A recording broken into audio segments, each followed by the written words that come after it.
Hello and welcome again to Not Fake News. Don't forget to share, subscribe, smash that like button.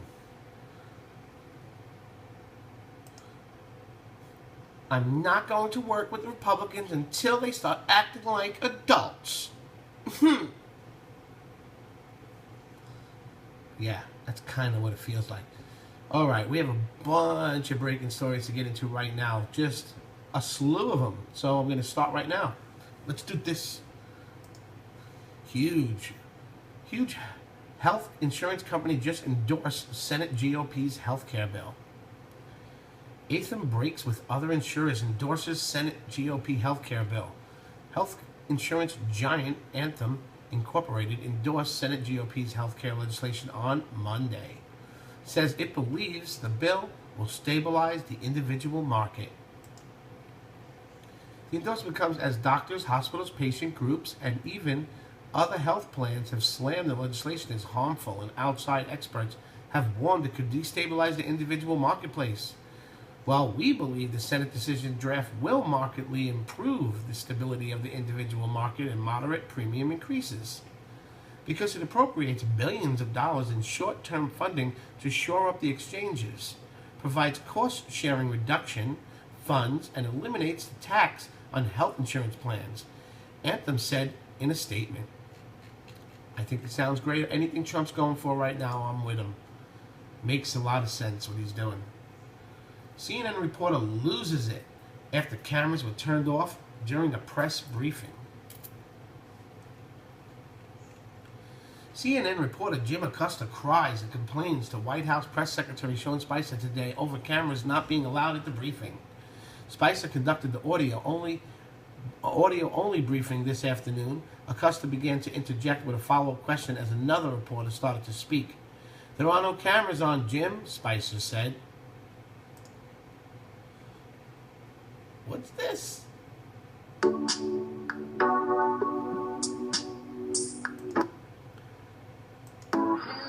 White House briefing just wrapping up, and we've got a few highlights for you. Things got a bit contentious when CNN's Jim Acosta asked White House Press Secretary Sean Spicer about the briefing not being on camera. Listen. Sean, can you answer whether the president still believes the question? There's no camera on, Jim. Well, maybe we should turn the cameras on, Sean. Why don't we turn the cameras on? Jen. Why don't we turn the cameers on? I'm sorry that you have to do. Jen, go ahead. Why not turn the cameras on, Sean? They're in the room. The lights are on. Let's bring in our political panel, Emily Tisch, punks. Sussman, Campaign Director for the Center for American Progress Action Fund, and Mercedes Schlapp, GOP strategist and former spokesperson for George W. Bush. Okay, that was just a snippet, but I mean, if you imagine, if they spent so much time arguing about why the cameras weren't on, I'm wondering how much time they actually spent talking about the issues. So let's talk about that. I mean, what do you think, first of all, of the cameras being off? Is it a distraction, or is it an opportunity for us to actually listen? I'm not sure how it would be an opportunity to listen if we can't really listen. I mean, I think the cameras absolutely should be on. I think to chip away at freedom of the press and not have access to the president and what he's thinking on a daily basis is a problem for all of us. If it's a problem for the White House that the press secretary can't speak on behalf of the president, maybe they should look into their process. But it should absolutely be a much more transparent. Okay, I'll have you weigh in. Sure. I think that when it comes to, you look at CNN in particular, they actually did go and have the full audio briefing last week of Sean Spicer. So you are able to listen to Sean Spicer. I think what has happened is that this press briefing has become this combative political theater where it's been, I think, a sense of frustration for the White House to be able to focus in and talk about the message of the day when you have so many of these reporters with a very specific agenda of what they want to talk about, which, as we know, the obsession from some of these networks has been the Russian investigation, and that is it. So I think that the White House press shop has decided that we're going to try a different way so that the American people are able to listen to what the president is focusing on in and day out, which is creating jobs for Americans. I mean, Emily, would you argue that, I mean, these news conferences were a bit of a lynching? I mean, every time that Sean Spicer would go out there, it almost seemed as if every reporter wanted to be seen on camera so that he eventually would get picked up on some kind of website and it would be replayed and become viral, of the reporters really nailing in I mean, they're going to ask their question, but if they don't get the exact answer they're looking for, and sometimes the White House doesn't necessarily answer every question the way we want, they're just going to keep nailing them, and it almost seems like the camera promotes that kind of behavior. Could the absence of cameras perhaps allow this thing to go forward and not have so much of that back and forth? Call me crazy. This is one thing I don't really agree on. I don't see how not having cameras is going to prevent them from lynching him. Now it's just audio lynchings, right? If you're going to do this, just don't have press briefings at all. No cameras, no audio, maybe audio. I don't know. It's very strange. It's a strange situation. It really is. Press briefing involves them asking him questions. The audio, okay, the audio is fine, but I really don't see how the video, maybe it's, I got it. The video helps the White House, and it helps to not promote them so they can't go viral in a video, right? Because who's going to do a video on their voices except for me? Right? I don't know. Comment below. Let us know what you think. Let's continue. Well, the thing that was going viral was not the reporters themselves. It was the fact that the White House press secretary couldn't answer the questions. It was the fact that he was tripping over himself trying to get around not answering questions. So I'm not really sure how less of a process would help that become more transparent. We should have more transparency, which means having it live every day. They should have an open forum. If the challenge is for the White House is the president can't control the message every day, that's not the problem of the president not having things to say. That's the problem of the fact there's so much out there that they are just not addressing. The people have the right to know, and the press is the only way that we have access to that. I think it's a little bit unfair for some of these more left-leaning reporters to come out and their whole entire focus is on one particular subject. I think that the daily briefing, and back in the time when I was in the White House in the media affairs shop, it was very clear that the daily briefing was kind of one of the more boring events that you would watch during the day just to figure out what the president was up to, answer some questions, and it was pretty basic. This is not the case anymore. This is becoming like the next Broadway show. So it's a lot more complicated for this White House because of the fact that you have so many in the press that are very much have a very hostile relationship with the president. Okay.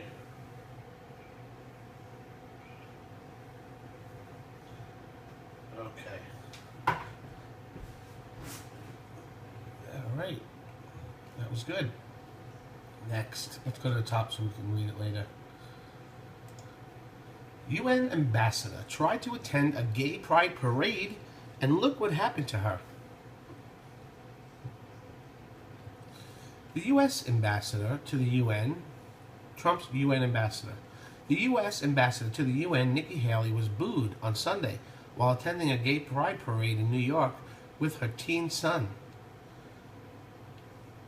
We, included my son, were booed by patrons saying hateful things as we left lunch at Pride Parade. Our country is better than this. Hashtag hate never wins. Haley did not specify what establishment she was leaving or exactly what hateful things were said. Good, we don't need to hear that nastiness. Haley, who has been one of the more vocal officials within the Trump administration, has joined criticism from the LGBT community over the position she adopted on gay marriage while serving as governor of South Carolina. Haley spoke out in defense of traditional marriage in 2013 after a federal lawsuit was filed challenging South Carolina's constitutional amendment banning gay marriage. The citizen of South Carolina spoke something that I, too, believe, which is marriage should be between a man and a woman, Haley said in a response to the suit. I am going to stand by the people in the state and stand by the Constitution. I'm going to support it and fight for it every step of the way. She later softened her position while endorsing Marco Rubio for president in 2016, saying Republicans would respect differences in modern families, but we would also insist on respect for religious liberty as a cornerstone of our democracy.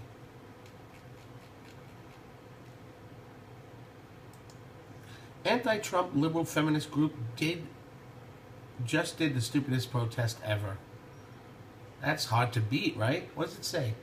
Something, patriot survivors, not rapists. Protect survivors, not rapists. Okay. A feminist group that calls themselves Ultraviolet pulled a stunt to protest health care reform by targeting a senator. The only problem is they targeted a senator from an entirely different state than the one they were in. WashingtonExaminer.com reports an airplane banner flying over the state capital of West Virginia called out a Republican senator from Nevada. Wonk, wonk, wonk. Fail. The banner flew behind a plane above Charleston reading, Senator Heller, keep your word. Vote no on Trump care. The only problem is Senator, to whom the message was sent, Republican Senator Dean Heller, is from Nevada. The message was a protest of the Senate GOP's recent health care proposal by feminist group Ultraviolet. The group announced earlier in the day it would be targeting West Virginia Senator Shelley Moore Capito, a Republican with the stunt. But somebody who worked for the plane company didn't like that. I guess. I'm just saying. They rewrote it. Senator Heller, keep your word. Vote no on Trump. Who knows why that happened? That was a mistake.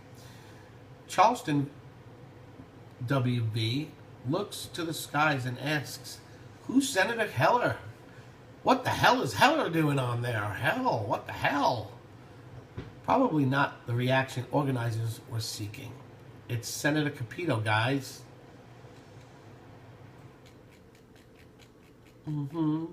Next.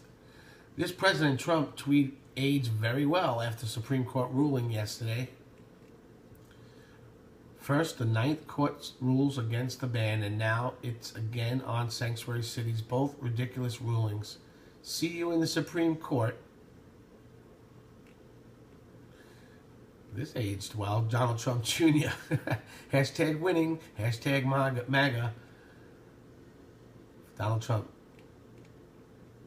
That's funny. Donald Trump Jr. He's clever.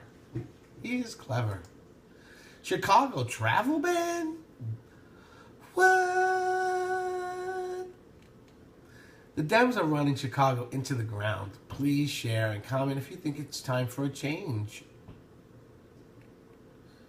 Black women for Trump. Hashtag Tala for Trump. If the Democrats keep up their handiwork, pretty soon we'll need a travel ban on Chicago too. Good one, girls. Very good. Very good. I gotta start tweeting things. Maybe somebody will write a story about me. Breaking report. 90,000 Christians confirmed dead. Jesus. What is this? A new report from the back up. A new report from the Turin-based Center for Studies on New Religions has found that some 90,000 Christians were killed for their faith in 2016 alone. Okay, right there alone, you should be against Islam. Right there alone. Like, oh, they killed 90,000 Christians? Boom, we hate Islam and we're done. The director of censure, the leader of the study, Dr. Massimo Introvian, told Breitbart News that Christians are the most persecuted religion in the world, and the numbers of those affected are staggering. Christians are targeted primarily for two reasons, Introvian said. First, because their proclamation of peace disturbs more belligerent groups, and second, because their social teachings on life, family, and poverty are opposed by powerful forces. While in the past century, atheist communist regimes were the greatest persecutors of Christians, Intervene added, the geopolitical landscape has changed considerably since then, and the actors have changed as well. While communism's last salvo are still responsible for some ill treatment of Christians, Intervene told Breitbart Islamic ultra-fundamentalism has taken its place as the number one agent of persecution. Intervene's findings coincide with those of other scholars and human rights groups. According to the 2016 World Watch list, for example, published by the Open Doors organization, 9 out of 9 out of the top 10 countries where Christians suffer extreme persecution had populations that are at least 50% Muslim. The 2016 report found that Islamic extremism is by far the most significant persecution engine of the Christians in the world today, and that 40 out of 50 countries of the world watch list are affected by this kind of persecution. Intervene told Breitbart that in Nigeria, over the last 12 years, the most reliable estimates assesses at more than 10,000 the Christian killed by the Islamic ultra-fundamentalist organizations Nigeria's Boko Haram. Yet while some groups like Boko Haram are private organizations in a number of countries, persecution of Christians is actually promoted by the governments, Intervene said. Several Muslim countries still have laws punishing apostasy, converting from Islam to another religion, he noted. Others have laws against blasphemy, and some tend to consider any Christian of Islam a blasphemy. While tens of thousands of Christians are killed for their faith, Intervene said, they are just the tip of the iceberg, and much persecution takes place on a daily basis that never makes the news. It's a shame, man. It's a shame. Look, if you are an ISIS group, your whole thing is, we will kill everyone, take over, and make everyone Islam, and we'll live in paradise when we kill our son, when we die, and we're gonna take over the world. You know, when you have peaceful people who like, we don't want fighting, they hate that, and the money people behind those terrorist groups, they hate that. They're against Israel. Do you know that Israel is the size of New Jersey? And there's 5 million people there? Is it 5 million? I think I'm right. I think it's 5 million. There's 2 million Muslims in Israel. There's 5 million Israelis. And it's only the size of New Jersey. And they won't leave them alone and let them have it. Please tell me how that's right. They're like a shining light. They're like a lighthouse in the middle of a dark ocean of hate. And the dark ocean of hate hates the light. It's almost like the movie Poltergeist, where they hate the person, like the ghosts. The poltergeists hate the people who are alive. They hate the children. They hate the children the most because they're the most alive and happy. And they don't want you to go. And, you know, they hate that happiness. A demon next to an angel, the demons are very uncomfortable. So was the angel, because it's like, yeah, get the hell away from me. But the demon just it shows his evil, disgusting self more clearer. And that's it. Next story. This one is pissing me off, okay? John Cusack just called for the immediate death of President Trump. Yeah, the guy from 1403. I mean, come on, man. I really like this guy. I like his damn movies. I'm pissed off. Pissed. Like, I'm more pissed. I'd rather hear Keanu Reeves freaking say something stupid like this. And he hasn't. Smarter than that. Can't believe it.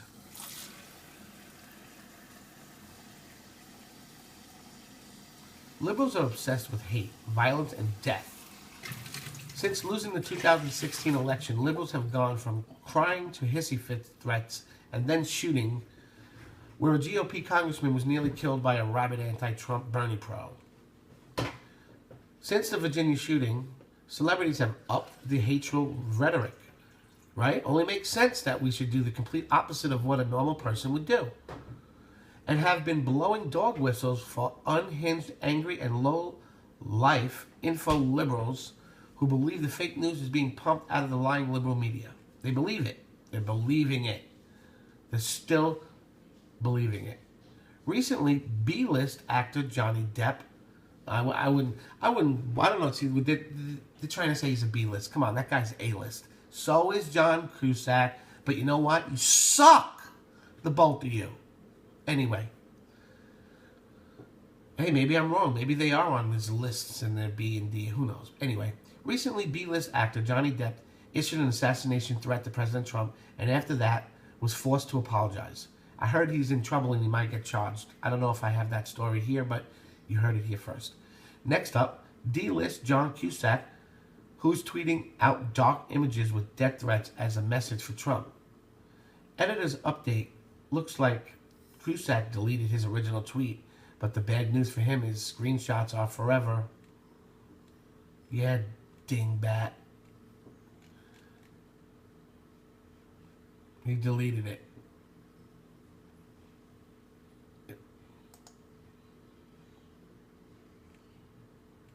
Oh, here it is. You're dead. Get yourself buried. Message for Trump. You're dead. Get yourself buried. Okay. It's not exactly calling for the immediate death of President Trump. But it's a jerky and jail thing to do. Next. Oh man, you suck, John Cusack. Really freaking pissing me off right now. 3 major news network employees just resigned. CNN staffers have resigned following CNN's retraction of a story involving President Trump and Russia. 3 CNN staffers resigned after the network retracted a story about the investment bank with Russia. Thomas Frank, the author of the story, Eric Lightblow, an editor in the CNN investigation unit that ran the story, and Lex Harris, who oversaw the unit, have all left CNN. The network reported on Monday. I also heard a story that the uppers of CNN said, no one put out anything on Russia until I give it the yes. No exceptions. So guess it seems like they're starting to back the hell up. The story connected to Anthony Scaramucci, a top proponent of Trump, to a Russian investment fund run by a bank controlled by the Kremlin. In the aftermath of the retraction of the story published on CNN, CNN has accepted the resignations of these 3 employees involved in the story's publication, a spokesperson said on Monday. I don't need to hear any more of that. Breaking. President Trump charged with accepting bribes? Oh, I'm sorry. Wrong. President charged with accepting bribes. I know, it caught me too. This is the one story out of all of those that I looked at before reading because I had to see what the hell that was. And it's not President Trump. This is a developing story. Brazil's president has been charged with accepting bribes. President Michael Temer charged with accepting bribes by chief prosecutor.